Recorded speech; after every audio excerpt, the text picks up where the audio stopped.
5 seconds.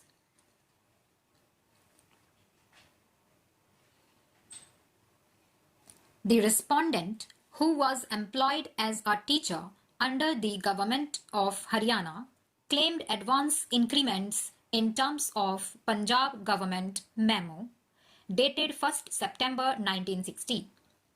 The Director of Secondary Education, Haryana, rejected the claim on the premise that in terms of Rule 10 of the Punjab Education Service Class 3 School Cadre Rules 195, the pay scales of the teachers were subject to variation from time to time, and since the state of Haryana revised the pay scales of various categories of teachers 1st December 1967, memo dated 1st September 1960 stood superseded.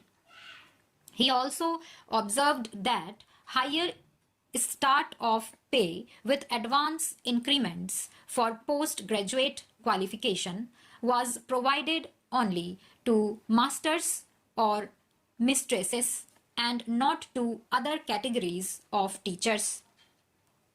The High Court allowed the writ petitions and directed that the respondent be given advance increments in terms of the Punjab government memo and the letter of the government of Haryana. Aggrieved, the state of Haryana filed the appeal. The teachers employed under the government of Haryana could claim benefit of the higher pay scales, advance increments, etc.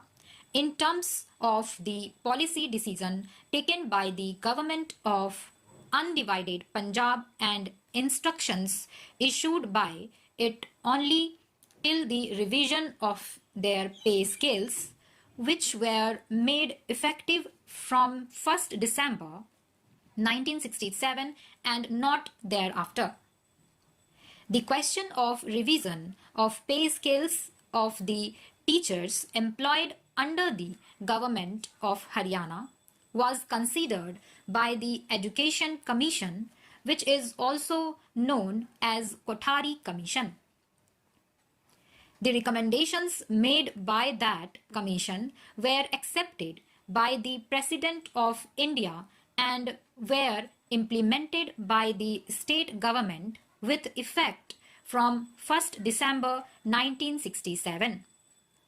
After revision of the pay scales of various categories of teachers, the government of Haryana issued instructions for grant of monetary benefits in the form of personal pay to those government servants who improved their qualifications by undertaking further studies within the country and abroad. Further, by later, all the existing instructions were superseded and fresh instructions were issued on the subject. However, the decisions contained in letter and other related communications were withdrawn by the state government by their letter.